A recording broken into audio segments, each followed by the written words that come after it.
A preventative Hoover.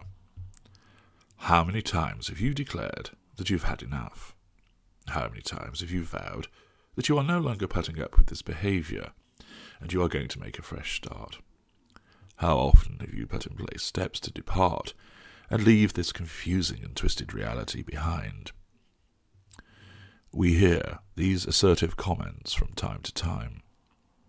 We have subjected you to a sustained devaluation, provoked so many heightened emotional responses from you, which has given us fuel. At times, you did not know whether you were coming or going. Your head swam, and that dull ache in the centre of your forehead never seemed to diminish.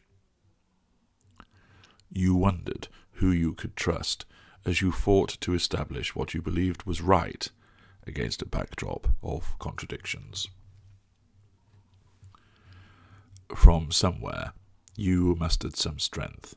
A bolt of fortitude sprang from the maelstrom, and in that moment of clarity, you knew it was time to go. This situation is not right, surely. Nobody should be treated in this manner. Yes, it was the moment to depart. Of course, you could not do so without your parting speech. It was not born out of spite or venom. Those are not watchwords that apply to you. Notwithstanding the horrendous treatment meted out against you, the repeated abuse and the incessant put-downs, you still behaved with dignity and grace. There was little doubt that you wanted to lash out. You wanted to flail us with stinging words and some home truths, just in the same way we had used our acidic tongues and savage words to berate you.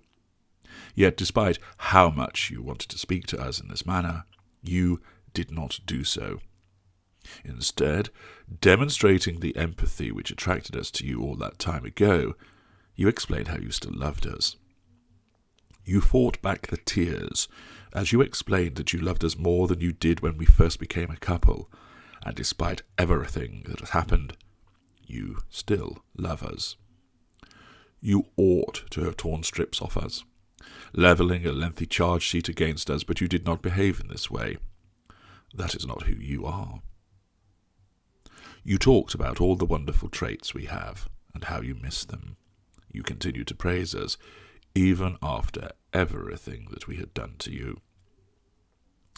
You stood there bearing the emotional and physical bruises, and rather than lambast us for putting you in such a state, you preferred to talk about the magical times we had together.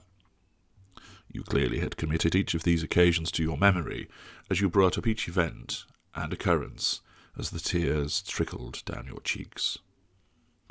You explained how wonderful we made you feel, how you had never experienced anything like that before, and you consequently truly believed you had found the one.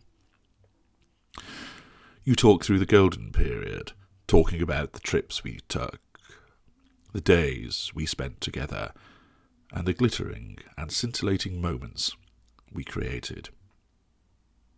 We can see this is hurting you all the more, yet still your selflessness continues. You are exhausted after the torturous time you have been put through, and yet, still, you only try to remember the good and thank us for those wonderful times. You tell us that, although they lasted a few months, the memories of that time are seared into your mind, and you will always treasure them. You explain that you will reflect on those memories, and not what came to pass afterwards, as you still prefer to think the best of us, despite everything we have subjected you to. Your nobility in behaving in this manner is most impressive, and your admirable words continue to fuel us. You explain between sobs that you do not want to go, but you have to. You do not want to leave everything that we have built up behind, but if you do not do so, then you recognize that you will be destroyed. You apologize. Yes, you actually apologize that you have not been able to help us, to steer us away from the destructive and malevolent behaviour that has marred the latter months that we have had together. You explain how hard you have tried, but admit You have been defeated. You express your desire for us to change and for us to seek help because you truly believe that we are a good person who just needs to seize on that goodness and allow it to shine. You tell us you have seen what we can do and achieve, and you still want what is best for us. You stand there staring at us, some of your possessions already packed in the 2 suitcases which are waiting in the hallway. You tell us you will make arrangements with us to collect the remainder of your belongings once you have had a chance to think and to breathe. We rise from our seat and walk towards you. You are quietly sobbing, and we take your hands in our hands and hold them in that tender manner you recall so well.